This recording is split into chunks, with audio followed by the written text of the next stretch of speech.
was an awesome experience, and I really I really credit the yoga tool in my back pocket there for helping me figure out the way through that mental challenge before the race.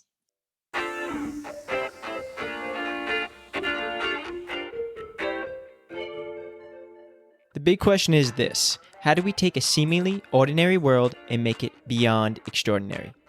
In yoga, there is so much more than meets the eye, and it's not just the things we do on our yoga mats that make the biggest difference. That is the question, and this podcast will give you the answer. My name is Austin Bitsis, and welcome to Life as a Secret Yogi.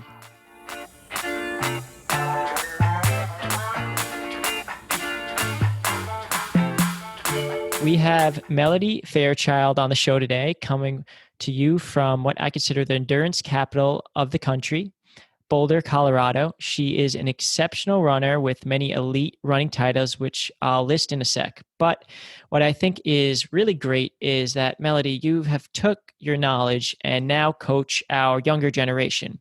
You even just came out with your brand new book, Girls Running, All You Need to Strive, Thrive, and Run Your Best. And Melody, I'm super excited to have you on the show today, especially with how busy you are preparing for graduate school, coaching, and of course, being a kick butt mom to your son. So welcome to Life as a Secret Yogi Yoga Podcast, as we talk about your life as a secret yogi and the topic of yoga for runners. Thank you so much for having me. This is a total thrill. I would never have expected after the book came out to be approached by a secret yogi society. So this is super fun. Well, thank you. Thank you so much for your time. And I'm sure the audience is super grateful too and eager to hear about your kind of knowledge and your background. And some of your career highlights for everyone who may or may not know Melody Fairchild. Some of your career highlights include you were the first high school girl in the U.S. history to break 10 minutes for the 2 mile. You're a 2-time Foot Locker cross country champion and current course record holder. You're a bronze medalist for the Junior World Cross Country Championships, 8-time Colorado State champion, and current state record holder in the 3,200 and the 1,600. You're an NCAA All-American track and cross country for the University of Oregon Ducks, NCAA champion in the 3,000 meter, 2-time Olympian trial qualifier. I mean, the list goes on. You're a U.S. World Track Field champion. You have a lot of amazing career highlights, and I know it's even continued into like kind of the Masters leagues where you're world mounted running team. And for runners and non-runners out there, some of Melody, your personal best records will blow them away. Sub 10 minutes in the 2 mile, 15:30 in the 5K, 33:06 in the 10K, and under 3 hours in the marathon, 2 hours and 44 minutes. So that's pretty incredible. But what's even cooler, Melody, is you have what we spoke about, this secret power that you can tell us more about. But basically, for everyone listening, she utilizes yoga, breathwork, mantras, and mudras that have taken her running to new levels. And this is kind of what this episode's about. So for all who don't know what a mudra is, just for clarifications in this episode, it's, in simplest terms, it's a hand position that we practice in yoga or meditation, allowing us to go inward and recharge our energy levels.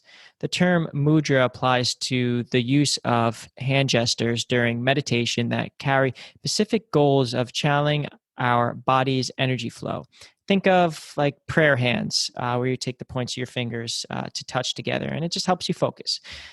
So before we dive in, a little bit about the audience. The audience are those of the show. The audience are those who want to take the practice of yoga, meditation, breath work, energy work, animal-assisted therapy, among other related tools into the real world.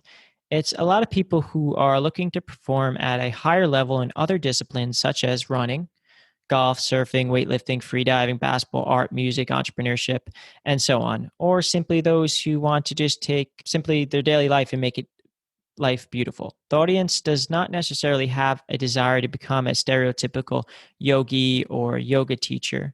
Nevertheless, the audience would like to utilize the tools of yoga, meditation, and other related practices to make life beautiful. And in short, this message of the secret yogi is that we all have this heroic self, our inner source that we cultivate through the tools of yoga, meditation, breath work, animal assisted therapy, among these other related tools to make a seemingly ordinary world extraordinary. It's that we all have this superhero that lives within, and yoga, meditation, breath work, and these similar practice help us tap into our quote, quote, superpowers. Our superpowers being the mindfulness, the awareness, the love, the focus, the creating happiness.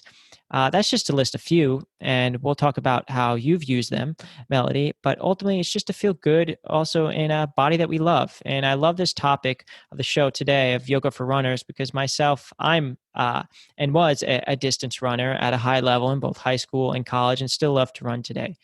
So, there's a long introduction, but Melody, let's talk a little bit about your journey to discovering yoga as a professional distance runner. And yeah, can you tell us a little bit more about your story? You bet. Yeah. I did not start formally doing yoga actually until about 10 years ago. I was working at a gym in Boulder as a fitness. I wasn't a trainer, but I was a fitness instructor, and I got to teach treadmill running classes.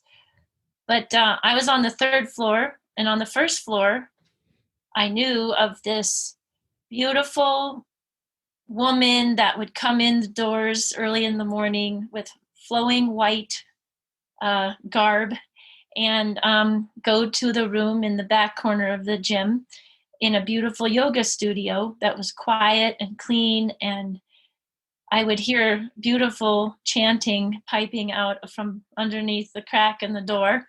And I said, I got to have me some of that. And so um, I started going to Kundalini yoga, and I started doing it 3 times a week at least. This teacher was there 5 days a week. And it was just like it was hitting all the buttons on my switchboard on all levels: mental, spiritual, emotional, intellectual. And I became very, very devoted to Kundalini. Um, and that was 4 years before I became a master's runner, and maybe, yeah, I'm not keeping track anymore. But I by the time I hit 40 and I had an opportunity to race competitively as a master's runner, I had been putting as much energy into Kundalini as I was training, I would say. And I was fit, and I started going to these races and employing the mudras and the mantras and even the chants to myself before races. And I was having transcendent experiences. I already have had transcendent experiences as an athlete ever since I was a little girl, running in the mountains west of Boulder. Um, but the yogic practices took it to a deeper level and a more expansive level. So that's how I started. And as I was listening to your introduction, I was thinking that about parts of a yogic type of practice I was doing as a child, breath work, namely, and visualization, before I even knew that it was, that you could call it yoga. Yeah, yeah, definitely. And I know that from my own experience as well, where you kind of develop some of these practices to achieve this higher level in whatever performance you might be doing, or maybe just to feel good. And that might be breath work, that might be visualization, that might be things that you don't really know, or you don't really realize that it's part of kind of a comprehensive, say, yoga practice. But whatever the name is, it's kind of helped you achieve what you wanted to achieve, or just feel better in the moment, and be more present and mindful. And then when you kind of discover it, and you're able to kind of go so much deeper and put a name to it and really hone in on it. So that's awesome. And then you mentioned that you practice Kundalini yoga. Did you now, since you've kind of got into Kundalini and consistently practicing it, is there any other types of yoga that you've gotten into or experimented with? I definitely experimented with a few vinyasa, um, flow, Mhm. and yin yoga. I had an amazing experience one time in Chicago the night before a cross country race. Of my friend's friend was a yin yoga teacher, and she took us through a very long yin yoga experience in her living room the night before this race. I could not believe how good I felt. And really all that was more on a physical plane, just those long, gentle holds. Mhm. I would say those two are the most so I haven't done a tremendous amount of exploring many Yeah, different. no, that's totally fine. And I think too, it's like a lot of times people will find like one style that really resonates with them, and that kind of gets them into um, doing more and staying consistent in their practice. And then after a while, you kind of master that, and you're looking for something new. And it's nice to kind of mix it up once in a while. Like I like to practice all different styles, but and then you just come up with your own style, which is great. And before we kind of dive into specifics and kind of unpack that. Your kind of mudras and chants and the breath work a little bit more of how you're utilizing it. How has your relationship with running evolved over the years as you grew? Also, as you discovered yoga, does it kind of affect your, say, self identity in any way? Oh, that is a great question. I would say my relationship to running has evolved in that being the fastest high school distance female distance runner in U.S. history on the books from for 24 years till Mary Kane broke my indoor 2 mile record. I look back and I realized it was probably almost impossible to not identify as a runner solely, or at least Hmm. 90%. I had loving and caring adults in my life tell me all along, you're more than a runner. Um, but maybe, and thank you for this awesome question because I hadn't really thought about this before now. But when I think about how my mindset changed when I started doing yoga and actually consciously connecting, um, bringing it into running experiences, I think that a big part of the immense joy I experienced as a master's runner when I was consciously bringing yogic experiences into it intentionally was because the yoga it expanded me. It immediately places me in a place where I want to be, which is having a sense of being a part of something that's much greater than I am. And in Kundalini, a lot, we even do this thing to start called the ego eradicator, breath of fire. And, there's always a bringing in of the consciousness of like, where's your ego in this? And I can't even venture to really go deeply into that because I think it's a big thing to unpack. But all I know is that it like you started out saying, yoga can may allow us to feel that we have a superpower, and I think, and it's a superpower that dives us right into that paradox of I am everything and I am nothing, like, Yeah. and there's like a freedom and a power in that.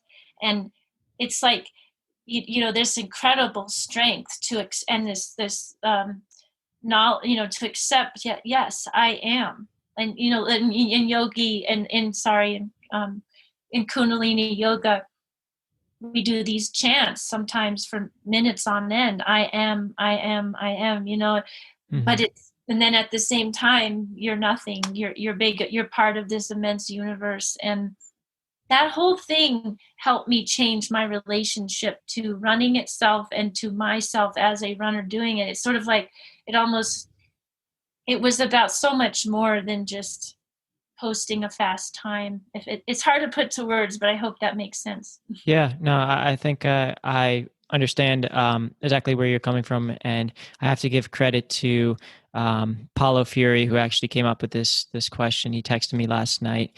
He was my college roommate and cross country and track buddy for many years, and we competed in high school as well. So give credit where credit's due. But yeah, I think that's an important aspect where you kind of mentioned like the ego eradicator. It's a funny way to put it, but in the sense of like it's exactly what we're doing. It's like eradicating our ego in the in that we are we're just one, we're one energy, but it's also that we kind of removing what we self-identify with and not kind of being limited what we self-identify with, like saying like I am a yogi, I am a runner, I am a teacher, like, or I am Austin Bitsis, your Melody Fairchild. And it's kind of like just removing those self-limiting beliefs. And yeah, and it's funny that you mentioned like some of the chants and stuff, because when I was doing my yoga teacher training, we did a lot of like the chants and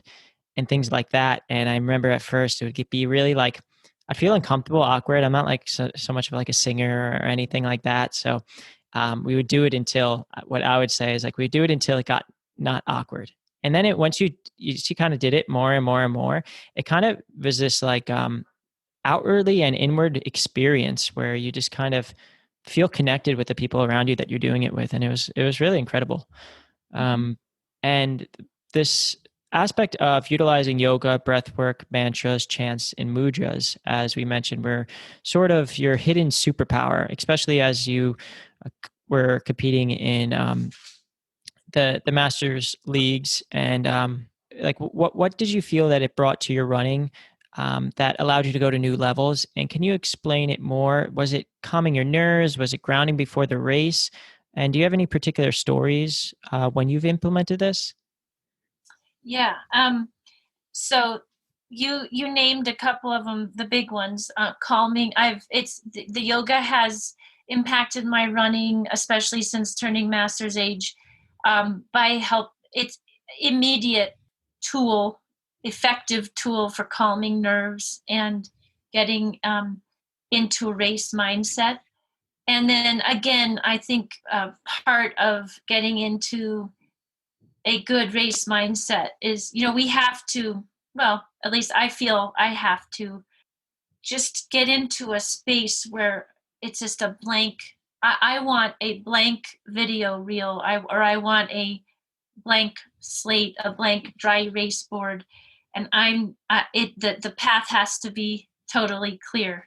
And sitting down on the earth somewhere near the start line, at the base of a tree, or next to a river, and doing a quick 5 minutes of a Kundalini mantra and mudra, and body movement chant, has numerous times helped me get right there.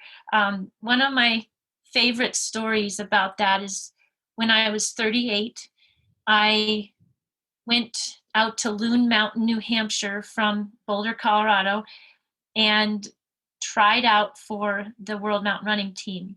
I was the senior. Well, there were other masters women in the race, but I really was going for a berth to Italy to run in the world championship. That's why I went there. You had to be top four.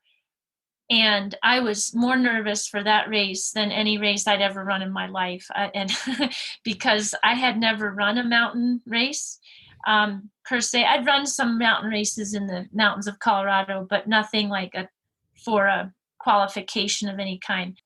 And I was a very elder member of the field. So, and I had a lot on I took a risk financially, and I wanted it really badly. I really wanted it badly. And so the nerves were running very high. And I was so nervous watching Cassie Enman, who is a former world champion, warming up around me. And, that feeling before a race where you're in this kind of a small area and everybody's warming up and getting in their zone, and you kind of toss glances over at your competitors, and it's like, do I want to smile or throw up right now? And stuff like that. That was all happening. And it was feeling a little bit out of control. Like I said, Melody, you've got to get a handle on yourself. and I ran straight to the riverbank in this beautiful, wide, kind of shallow river running through the ski area. And I sat right down on the ground next to the river, and I started doing this lion's pause movement where you stick your hands out to the side and you put your hands in a claw, like really activate your fingers. And you start doing breath of fire with your arms, one arm going in front and then the other arm going in front. And when you breath of fire, and you're really bending and opening and closing at the elbows. And when I was taught this, my teacher would add her interpretation of what this could do for your subconscious, and it was like, you're clearing your subconscious, you're getting everything out, you're opening, you're clearing it, opening it, and for ready for what you want. And I don't care if nobody's proven that. I believe that it happens. So I'd used it a lot. So I did this breath of fire, and I was pulling in the positive energy and clearing out the negative. And I got up from that, and I was so focused.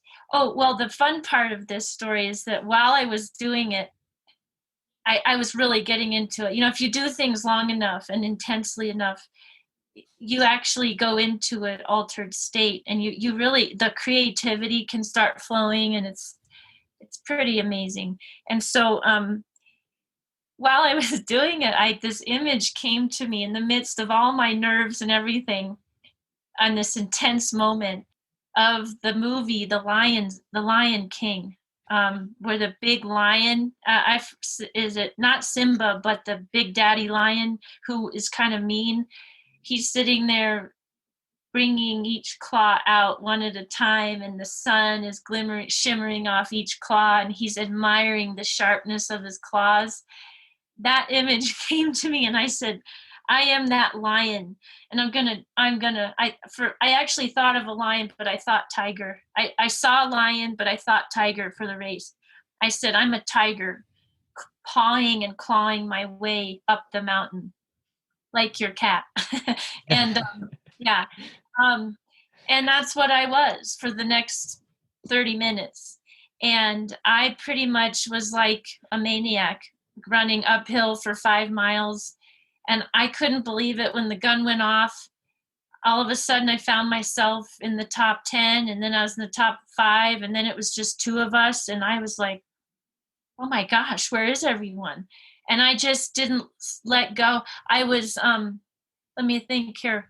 Yeah, I was second behind Morgan Aratola, who had been a Olympic Nordic skier, and it was an awesome experience. And I really, I really credit the yoga, uh, that tool in my back pocket there, for helping me figure out the way through that mental challenge before the race. Um, and I also felt the same nerves when I was over in Italy before the race, and I did a similar thing in the bottom of this old hotel at this ski area there. Really awesome experience. I will always remember.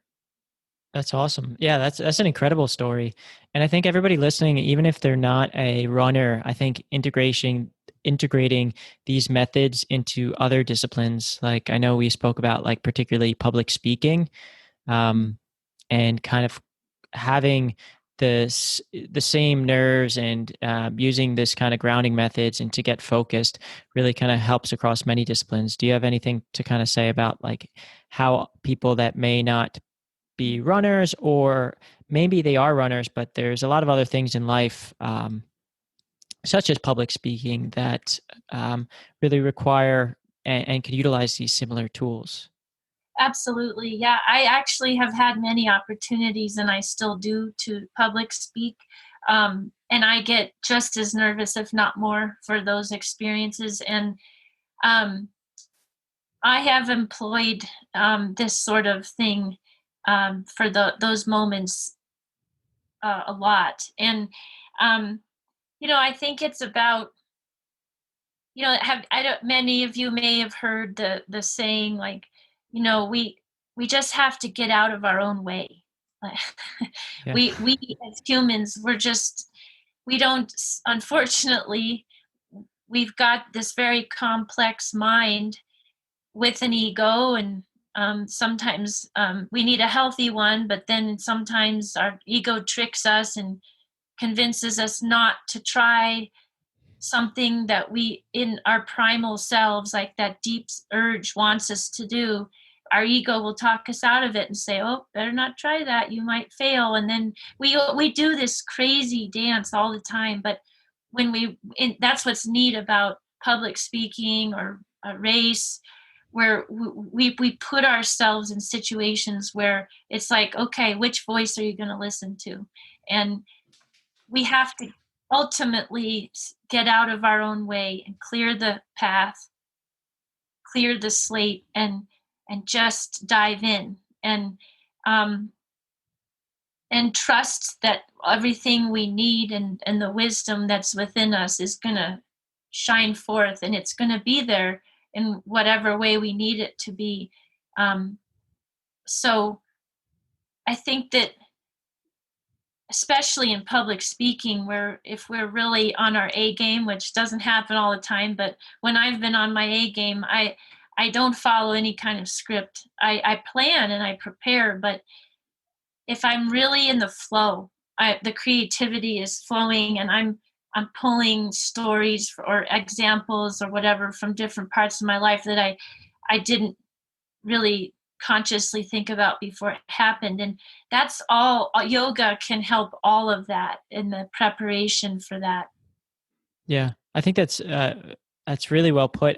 I like that kind of correlation of the flow, and that's in essence what yoga really is. It's not about like just flowing on your mat. It's about taking what you've kind of learned on your mat and being present in mind body connection and taking that off the mat. And I always like to think of it as like the light switch, where sometimes you just feel those days that, or those moments that the light switch is just on and everything is just flowing and going just to how you would like it to go. And then other days it just feels off, where just nothing's going as you would like it to go. And utilizing the tools of yoga and these similar practices, which are really all opposite yoga, but we just kind of break them down, such as like mantras, breath work, mudras, chanting, and and so on. They allow us to help keep that light switch always on and kind of like have life be in that flow state, Mm. and utilizing it to also perform when we need to perform, such as public speaking or competing in a running race or whatever other aspects in daily life that you need to perform. So I love how you put that. And other specific tools that you found that those listening can implement in their own routines that maybe we haven't mentioned, maybe visualization or particular mantras or chants that you use? Hmm. Um, well, with the visualization, um, it's, I think visualizing is probably the most potent tool. We all need that in order to manifest our desires, whether it's a daily desire that to some may seem to be on the plane of the mundane. Okay, I want a safe drive to on my commute, or I want positive, happy interactions, or I want those kinds of things. But it could be that, and it could be, or I want to make an awesome meal tonight for dinner. But it could be that, and it could be, I want to make the Olympic team or the World Championship team. And with that, I used to, prior to yoga, my visualization was very um, specific to the environment that I was going to run in, say. I would focus purely on getting into the detail of the ground that I was going to run over, and visualizing the feel of it under my spikes, and the trees around, and the buildings, even what kind of, like the actual physical features of a place. After yoga and that influence, the visualization became more both physical and kind of drawing from the above and the below.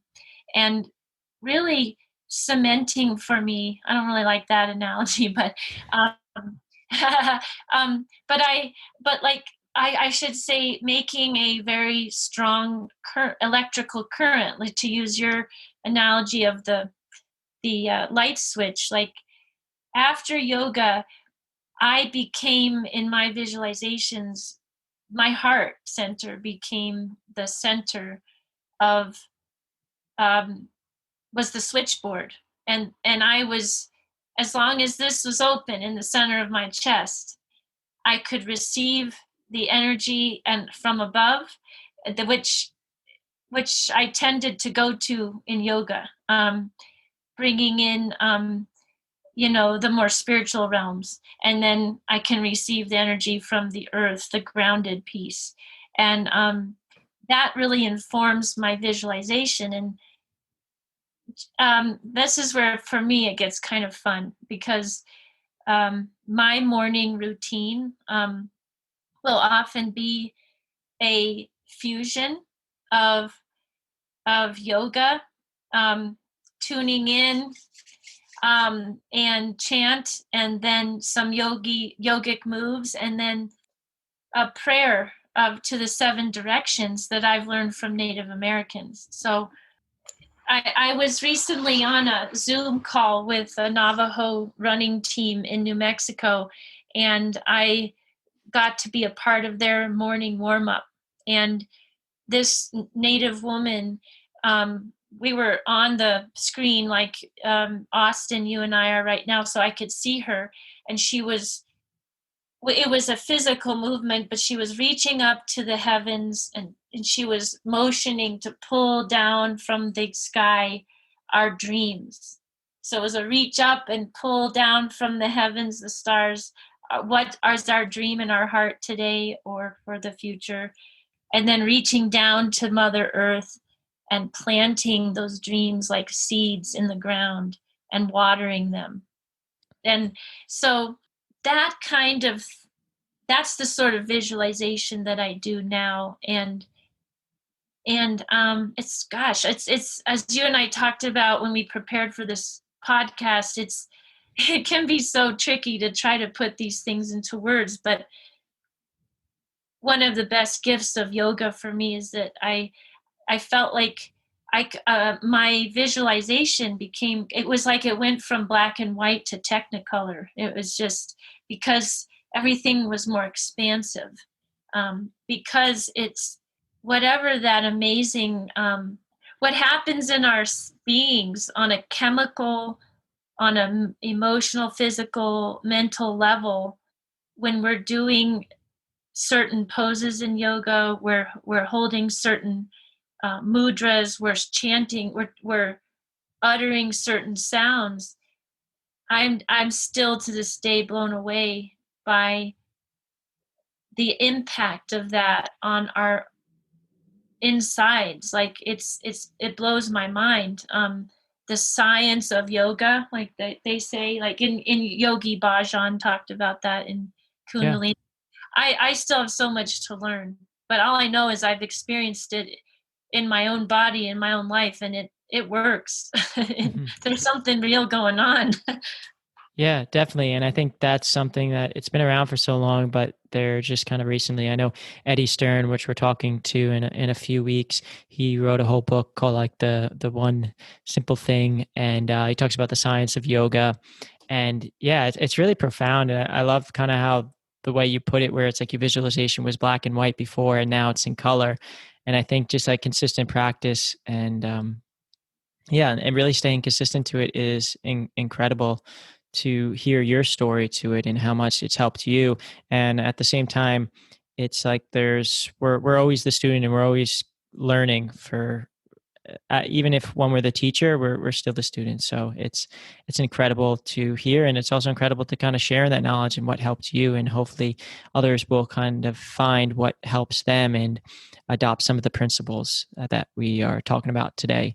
So you just came out with a new book, and that's called Girls Running: All You Need to Strive, Thrive, and Run Your Best.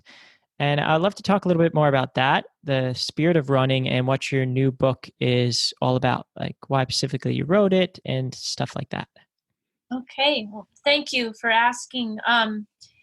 So the girls running book was born out of a passion to and a desire to help smooth the to help smooth the way for girls who really have decided as young teenagers that this is the sport for me. I want to be a runner. I want to run because as a female myself who was one of those who said, I am a runner, I want to be a runner, and I have big dreams to go to the Olympics. And I wasn't aware, of course, while I was in it as at that age, but looking back, and it didn't take me long to be able to get perspective. I just started recognizing in my own journey and then hearing the journeys of my teammates in college, um, that there was just a lot of suffering going on among women, be it through poor body image, and which led to eating disorders, which led to re- to poor performance or worse stress fractures and illness. That's the biggest one. I'll just say it. It's I don't like to admit it. It's hard because it's just so sad, but it's true. But also male coaches not treating females well, being different kinds of abuse. That's just needs to stop. So my friend Elizabeth Carey and I, we dreamt up the idea. We spun up the dream of writing a book about girls running back in 2007, and then in 2015 we actually wait, excuse me, it's 2018. We actually started working on it for real, um, and and the book is it's a toolkit for girls to help them answer questions which come up around the most problematic and confusing parts of the running journey. So we have chapters on nutrition and body image, sports psychology, the mental side. We have a chapter on how to build your team being the people that are going to help you when you do need help to get through a hard time, like massage therapists and maybe your yoga teacher.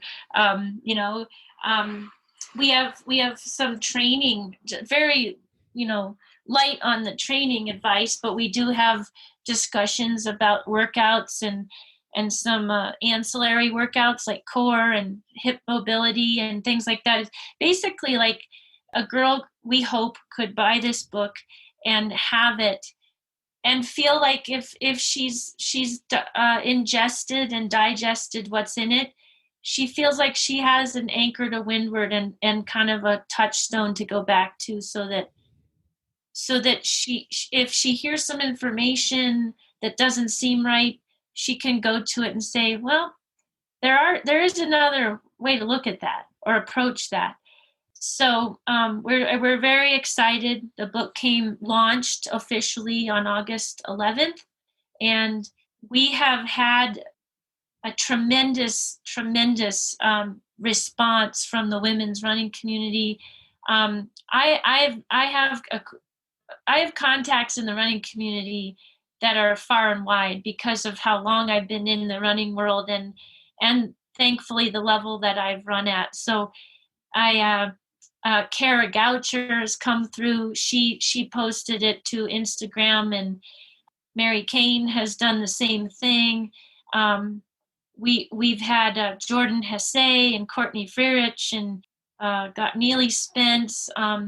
So really, it's just been so touching to see the support. And someone recently asked me for a quote. Who was that about why we wrote the book or something, and I can't come up with it all right now, but it felt really good when it came out of my mouth. that basically, oh, I know, it was the Runner's World. Becky Wade wrote a Runner's World article last week online about the book writing process for me and Elizabeth Carey, and she asked, "What did you learn?" And what I said, something to the effect of, what I learned is that the passion and desire that Elizabeth Carey and I felt, to which instigated the writing of this book, is just a part of a collective consciousness among all women runners, and probably many men who care about the women in their lives, and male coaches who care deeply but just haven't, and want to make a difference in a positive way, but they haven't known how. So all of that, but we're just part of this huge collective consciousness, I've learned, of people in the running world that want what we have brought forth into the world through this book. And everyone is so, especially the girls and the women coaches, are touched that they have, and they're empowered. They're not just touched, they're empowered and inspired by the fact that this book has been written by women, for women and girls, and it's been created by women who know what it's like to be in their shoes. So we're really hoping that we can ease some of the pain that girls have felt over decades and decades of feeling like they have to hide who they are. And to be blunt about it, like, the one of the core issue is not just eating, it's destigmatizing the menstrual cycle. And we talk in yoga, and we've talked on this podcast about being in our bodies, and that yoga helps us do that. And I would venture to say that if a young woman runner actually gets on a yoga mat and experiences yoga once a week, it would go very far in helping her tune into herself on the level that, when writing the book, we hope that girls will, so that they can honor their own body's processes, which unfortunately the majority of the time in running are not seen as an advantage, and they're actually encouraged to try to get rid of. And girls become afraid of that whole process of their menstrual cycle commencing, and how they deal with it, and how it's going to affect their running and their bodies. And we really tried to destigmatize that and take the fear away. So there's discussion in the book. I share my story about being afraid of that and not having any information.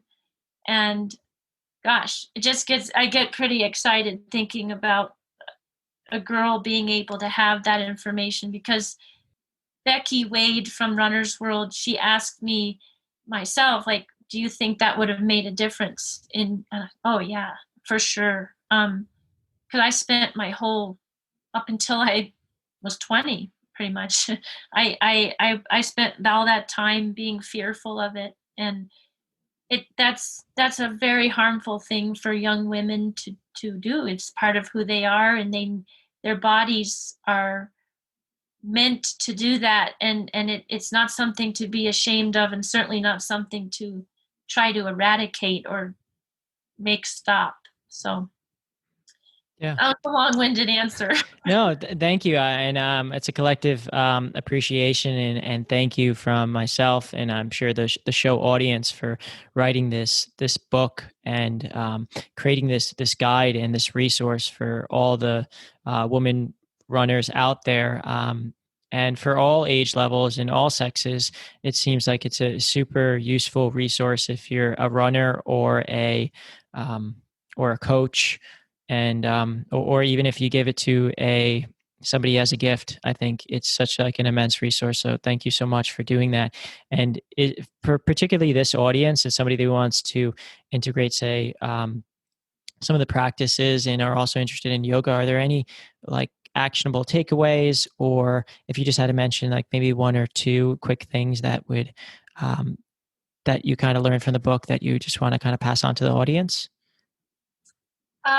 Well, I will say up front that the book to some could read like a bit of a reference book a little bit. I mean, my journey is woven into the book, hopefully to make it a little bit more contextual. But um, I have to say, I preface that with that this what I'm about to say with that, because this doesn't sound maybe that exciting, but honestly, one of the most valuable takeaways is a very in-depth. This is specifically for young women and the girls and any adult women that are listening right now who have young girls in their lives. So our specific explanation of the cycles of the different phases of the menstrual cycle and explaining it, and even graphs to help explain what time of the month you're feeling what, and what are your hormones doing, and what are your cravings going to be, and you might to dial girls into that, and coaches who need to understand what their athletes are going through. And I would say, actually, the writing prompts that are at the end of every chapter, which invite the reader to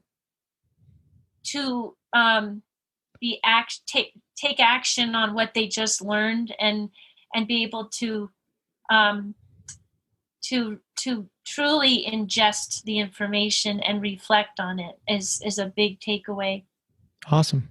Awesome. I appreciate that. And for everyone interested, definitely check out the book. I'll put a link in the show notes below. And the last thing before we jump into audience questions is sharing the lessons of yoga and meditation and mindfulness with the youth. And this is something that you've done through coaching and a lot of your programs, and also your son. Can you tell us the particular story you told me about your family earlier this summer, with your son Dakota, and that kind of experience you had, if you know a particular story I'm talking about, with the man that needed CPR? Yeah. Uh-huh. Yes. Well, my husband and I and my 4-year-old Dakota were just heading down to the river near our house on a trail by the river to actually get in the river and swim around a little in the evening. And we came upon a woman running into the trail asking, "Does anyone know CPR?"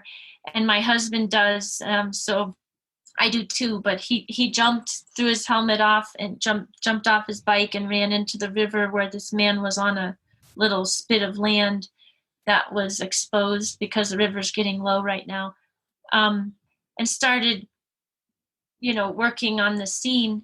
And I was holding my son, and there was a lot of tension in the air, and it was kind of a scary time experience, honestly, for a 4-year-old to be witnessing. Um, but I looked down and I saw his hands.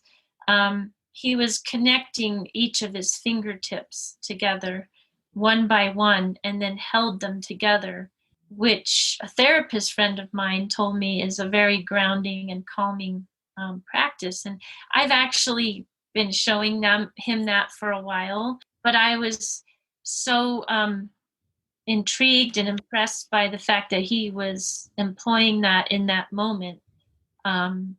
So I was a little proud. I was a proud mom moment to see him doing some smart mudra implementing. So, yeah, I think that's Yeah, definitely. And I think, I mean, right there, he's embodying his secret yogi, and that's where the idea of the show came in with my niece and my nephew, and kind of getting them to utilize some of these tools. But you have to make it fun for them. You have to make it something that they're able to really wrap their minds around. And the idea of embodying this, your inner secret yogi, and having this superpower within, it really worked with them. And if it works with them, I mean, we're all children once, so it could work with adults. And as a mom and a coach, do you have any personal tips for kind of sharing this message of like the secret yogi, yoga, meditation, mindfulness, with the youth, with people that are young that we love to share this with as they grow up? well, that's probably the toughest question of the day often, because I look so tired because I didn't sleep much last night because I put on my first cross country practice for my running club of the fall. And none of us have been through COVID times. And oh my goodness, it was really stressful. And all I wanted to do was tell my 9 coaches who had all these different groups that were supposed to be socially distancing and supposed to be together, who were not. I wished I could have just had a giant megaphone and said, "Everyone sit down right now and start breathing." Yeah. I know that's what I needed to do, but I couldn't. Um, it was so stressful. So I have yet, to be honest, to figure out in a size, when I've got 50 kids in 8 different groups, uh, and 9 different coaches. I have yet to figure out how to implement that. I mean, I've actually I can write it out like a lesson plan and give it to my coaches, that kind Mhm. of thing. But actually saying it, suggesting it, it's interesting. It's not that easy. You tell a coach that you hire to, okay, take your group on a 3-mile run and do 4 times a 25-second stride with 35 seconds rest. Got easy. Tell Yeah. them to have the kids sit down, be quiet, and breathe. It's actually, and I'll be totally honest, it's even a little scary for me. And I think it's very scary for a young coach who isn't, like you said in your yoga training, you chanted until it didn't feel awkward anymore. It's sort of like we have to breathe and in relative silence with children until it doesn't feel awkward for them anymore. And my son, I've been telling since he could understand me, maybe even before then, um, and trying to model for him deep breathing. And I do notice that if I, because I've said 100 times, take a deep breath, and blow it out. And he does that. And especially when we're swimming, we're practicing swimming. So Mhm. it does work. It just takes a lot of diligence. Yeah, and I think consistency. I mean, it works with us as adults, and it works with kids, and it really works across the board. Is consistency, like you said, diligence, and also being a role model and an example. I think you've shown that with your son, where it's just like you're taking on your own practice and you're showing by example, and over time staying consistent with that. They kind of, no matter what, if on that particular day they might not think they look up to you, it's like they always look up to you and kind of follow as you do. So you're an awesome role model as a mom, and I think that's awesome advice. But yeah, like you said, it's hard, especially with a lot of kids like you deal with in your coaching and and training. So it's definitely not something easy. And do you have a particular time for some audience questions that the audience had for yourself and just on the topic yoga for running? Just we could just answer it in short. Sure. Awesome. So this one's from Sydney Saracola, and she's a good friend of mine. How do you keep running as that thing that brings you joy rather than become something that causes you pressure or your young athletes pressure? It's this love hate relationship we all have with running. Possibly those tools you found, your superpowers that calm your nerves, would they help make running more enjoyable? That's a great question. And so interesting you asked that. I hired a young woman who is a senior at the local high school here, and she was on my youth running team years ago. I hired her to help me coach. And we were together yesterday working as a team with this one 9-10-year-old team. And the kids were running around this loop, and she and I were standing there, and she said, "Oh, I miss this." And it's just so fun and pure. And I said, "You don't feel that way anymore about your running?" Even though she's on the high school cross country team. And she said, "Well, sometimes," but she said, "It's just a lot of pressure." And I thought, oh, darn. I hear that so much from from young people, boys and girls. So it's natural that we're going to flow in and out of, like you say, love hate relationship. But I think that the fact that you're asking the question is probably the most important piece, that you're aware that you can lose the love of it. And I I don't mean to oversimplify it, but I can't emphasize enough, like, give yourself permission always to do that thing that brings you joy. And I believe that it's always there. We just override it with all the messages we get, especially in our culture, that, we have to listen, as they say, for that whisper. Or that it could even be like a scent of a breeze on the breeze, it's that subtle. But it's the message is always there, pointing us to our true north. And I think what we use yoga for, one of the many things it can help with, is helping us fine tune that intuition, so that when the whisper's there, we not only hear it, but then that we have to take that next step and listen to it, and take its call, answer the call. Because we might hear it, but then we immediately, what, ego, or just that list of I have tos pops up, and we talk ourselves out of, and in other words, don't give ourselves permission to listen to that thing that makes our heart sing. And the one of the joys of coaching running is that most runners, they're there because they're doing it because they love to do it. It's a hard sport. It hurts some, and it's not for everyone. But those of us who run, we love that feeling of that euphoria on a great day, the camaraderie if you're running with your friends, or the peace if you're by yourself. There's all sorts of wonderful things we get from it. And so we have to allow ourselves to the permission to listen to the urgings, to keep following that. I hope that answers the question. Yeah, no, thank you for that answer. I think that was a great answer. And Sydney, I hope that answers your particular question. So, question 2. This is from a few different people. What are your favorite yoga poses as a runner that you would like to recommend to all runners? Hmm. I can list a few of mine too. Well, I'm kind of stuck these days on a little tiny routine I do. It's my fusion thing in the morning. But as a runner, I really like, well, there's two.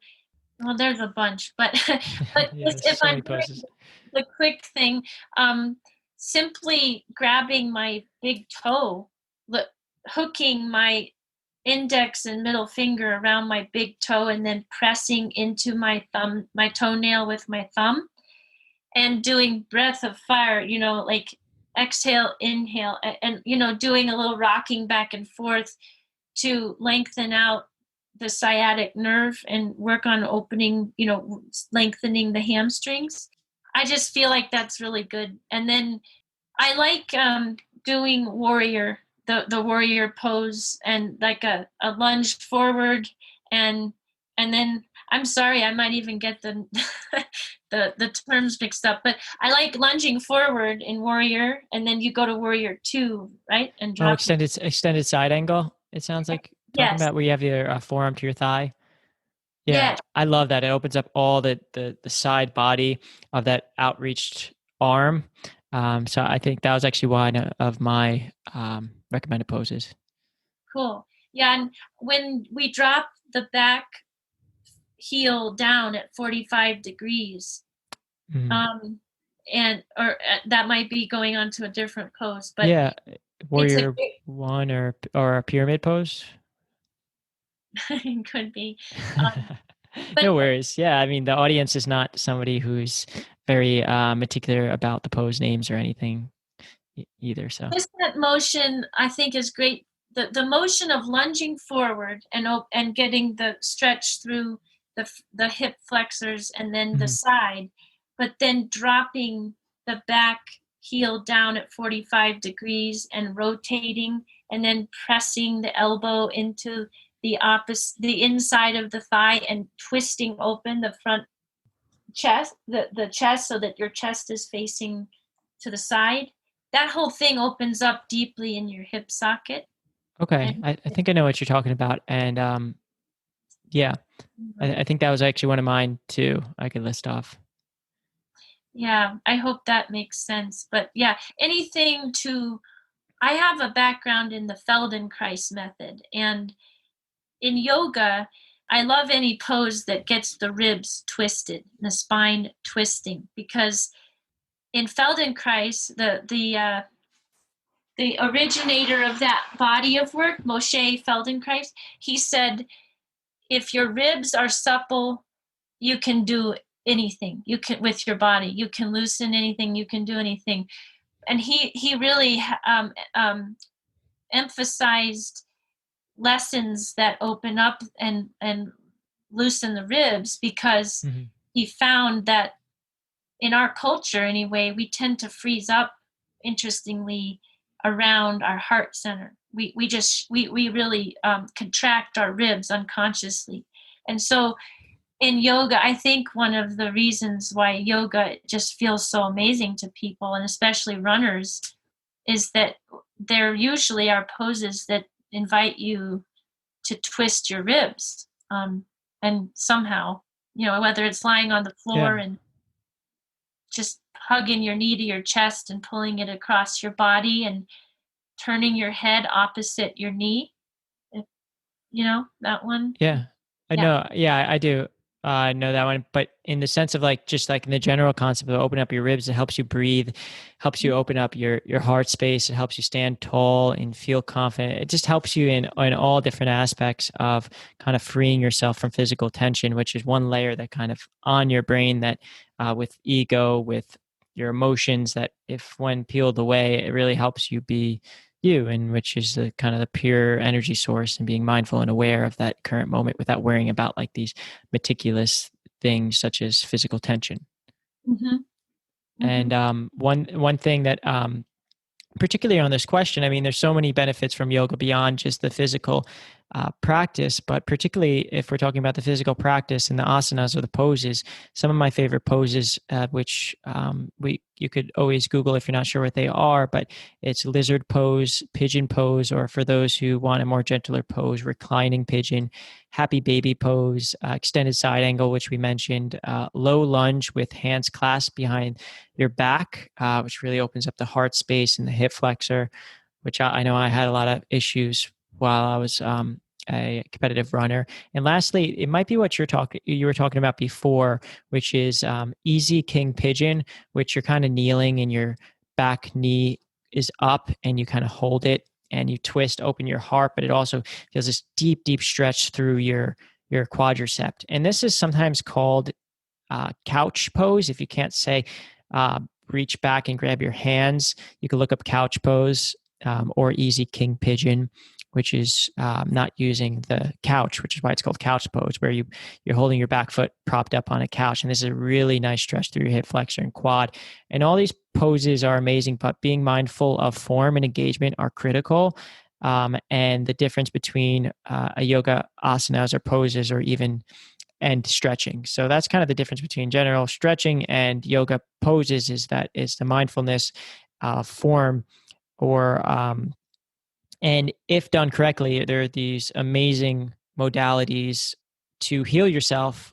And when done incorrectly, like anything, it could just be a creative way of injuring yourself. So really be conscious of form and be mindful of it, and take your time and really ease into it. I mean, we didn't get tight overnight, so we can't expect to loosen up overnight or with one session. It's consistency over time. And maybe in the coming future, I'll do a whole class on the best poses for runners, and class yoga class specifically for runners that I'll post. So we could just answer these next few really quickly. How do you bring yoga techniques into running? And I think we kind of already mentioned that, where you kind of your pre-race ritual. But is there ritual? Is there anything else you would like to add in to kind of how you do, maybe like training wise? Like, is it something with breathing or anything? The main thing I do, I learned in Kundalini. I When I start my runs, I press the tip of my tongue to the roof of my mouth, just behind my front teeth, and very firmly. And I also simultaneously press my thumb and my each finger together very firmly at the tip. So thumb forefinger, thumb middle finger, thumb ring finger, thumb pinky finger. And I go through these and I chant to myself, sa ta na ma. And while I'm keeping my tongue pressed to the roof of my mouth. And why do I do that? Well, because it kind of is something that gives me a focus. These days, I am stupidly busy. I'm in graduate school. I have a huge running club that I operate by myself. I have my family. I have another club of women I coach. And so my running these days is for sanity and to clear my head. And usually it's 3 or 4 miles. Um, and I feel that chanting sa ta na ma, it's something for me to focus on and just kind of get me in, get out of my busy monkey mind. But also, I learned in Kundalini that when you press the tongue to the roof of the mouth like that, like you're right behind your front teeth, um, my teacher used to tell us it activates 80 different nadis, they call it in the Sanskrit language, and meridians in the body. Whether it's true or not, I don't really care. I just imagine it. I imagine that happening when I do that. And Satanama means truth is my identity. And I just kind of, it's like my prayer to just clear out my mind and open up to the truth and accept that that exists within me, whatever that truth is, and to, stay true on the path. So that's what I do. Awesome. Yeah, that's awesome advice. And this next question is by Travis Farrelly, aka Chip. And what are some misconceptions about yoga and running that you've seen? Maybe kind of sharing it with some of your young runners or just other people. Any type of misconceptions or false beliefs? Yeah, that's a great question. I Yeah, there are. It just kind of, sadly, I think it's just ignorance. And people say, oh, I do yoga, and they immediately assume that you dress a certain way, maybe, and you're riding around with your bike with a yoga mat in the basket, or you're in your fanny your backpack or whatever. And I've actually been at a camp for many, many years where this super studly runner used to, like, you mention the word yoga and he would just, like, wouldn't even talk to you.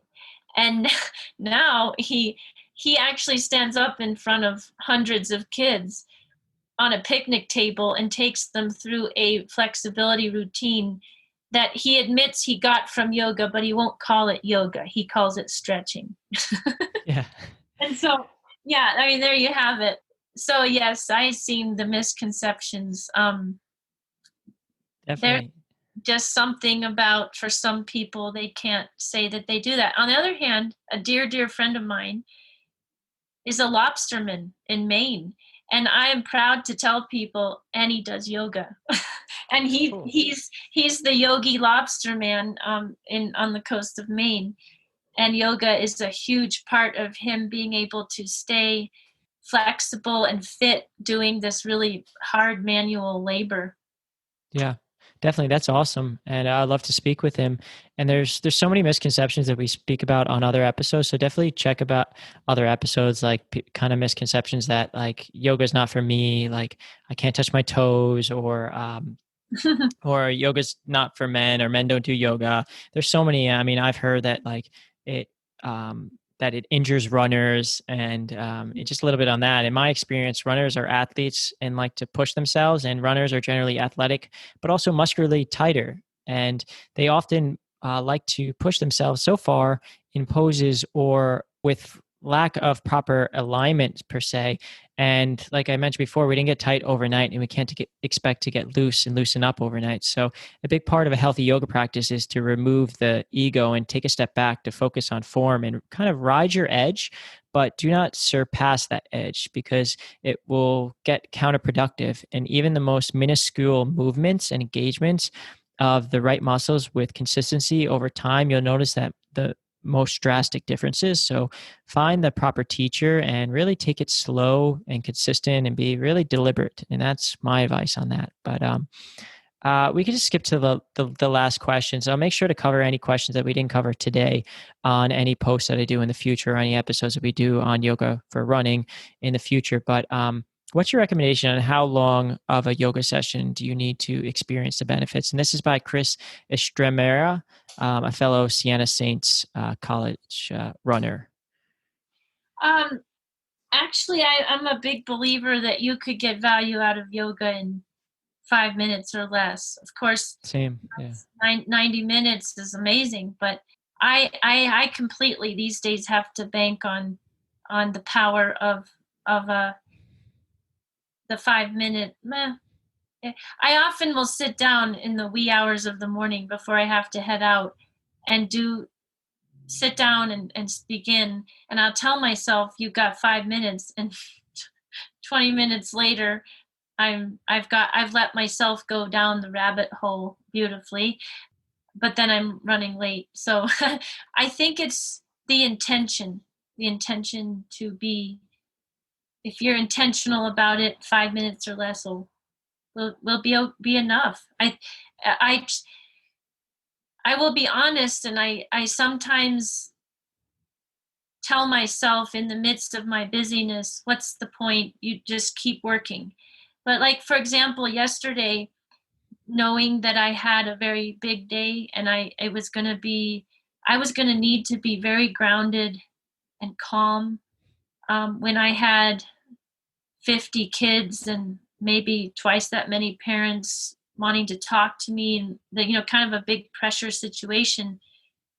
I sat down yesterday morning and meditated and did some yoga. It was probably not more than 15 minutes. And the ripple effect of that was with me in the heat of the moment yesterday under a lot of pressure. And I totally credit that time I spent on the floor. And I just have to, a teacher of mine once said, the difference between a commitment and an obligation is that commitments is something you renew every day. You get up and say, I am going to practice this. I'm renewing my commitment. An obligation is a commitment with a prediction attached to it. So if you tell yourself, well, I'm going to do this every day and it's going to result in X, then you start to sort of feel like it's a burden because you don't really know what the result is going to be, right? And so, but renewing that commitment every day without the expectation of what it's going to do for you, but just believing that the intent to do it is going to be worth it is super important. Awesome. And I think that's great advice. I hope, Chris, that answers your question. And basically, I 100% agree with you in that it's really the consistency and staying, as we mentioned, deliberate with it. And if that's 5 minutes a day, if you have more than 5 minutes a day, there's so many different styles of yoga. And yoga is this great thing where it's really beyond just the physical practice of the asanas. I would say I would recommend starting with a more formal practice on the mat and practicing these meditation techniques, these poses, these asana practices. If it's vinyasa, if it's Kundalini, if it's something more restorative, say you have you're a college athlete, so you don't want to really take away too much from your normal workout routine, but maybe you need something more restorative and kind of loosen up, like a yin practice or a restorative practice really helps you hold poses longer. It's less physically intense and it really will help you relax, or even like a yoga nidra will help you sleep longer. There's so many different styles out there, and if you could practice an hour a day, great. But if you can only practice 5 minutes a day, also great. And find what works for you. Try different things, and try also just taking your time. So that goes for really anybody, athlete or not. So we'll definitely talk more on that, but that concludes our Yoga for Runners episode. So I hope everybody listened, learned something new, and really enjoyed some of Melody Fairchild's stories. And I hope you really resonate with some of the advice she gave today, because it was really amazing. And I myself learned so much from just what you were talking about, Melody. And a lot of it really resonated with myself as a runner, and someone who does running just as you mentioned it now. Like, I don't do running on a competitive level, but I do running for my own sanity. It really helps clear my mind. It's a moving meditation for myself. So please, everyone listening, make sure to check out Melody's new book on Amazon called Girls Running: All You Need to Strive, Thrive, and Run Your Best. There'll be a clickable link below. And also, if you do get it, Melody, you worked really hard on this, and I know you would appreciate if everyone left a review, a written review and rating on Amazon. So that's my call to action for everybody listening today who gets the book. And also do the same for the show. I'd really appreciate it if you left a written review or rating. And also make sure to sign up to our weekly newsletter with updates at www.secretyogisociety.com. And Melody, thank you so much for your time. I know we went a little bit over, but I really appreciate it. You're so welcome. You do a great job, Austin. I feel like you just create a vibe that brings out creativity and inspiring words, and that doesn't always happen with everyone. So thank you very much for your intention, and I'm gonna proudly be a honorary member of the Secret Yogi Society now, and I'm really excited. Yeah, I got to make some t-shirts. I got to get some t-shirts. I'm working on a new logo with a artist friend of mine right now. So just to kind of better explain this show. So I really appreciate that. And it's not me alone. We got my one team member, Buddha, who you've seen. If people were watching the video, Buddha is my kitten, a 5-month-old kitten, and he is jumping right now. He's snapping on my desk, chewing at my wires, but he's my honorable team member who really gets me grounded every day and laughs a little bit. So Melody, I really appreciate it. And thank you so much. Sounds Cool. good. All right. Thanks, Melody. Have a great day. You too. Bye-bye. Bye. I'm a secret yogi and I do warrior too. I'm Landon. I'm a secret yogi. I do warrior too. That was my niece and nephew, and they're embodying their secret yogis too through the tools of yoga, meditation, breath work, energy work, and related practices. So thank you so much for joining me on this episode, and I hope you really enjoyed this conversation. If you enjoyed it and are embodying your inner secret yogi, the best way to support this show is to leave a written review and rating wherever you're listening right now. Also, make sure to subscribe to our newsletter at www.secretyogisociety.com and enjoy the rest of your day and have an extraordinary day.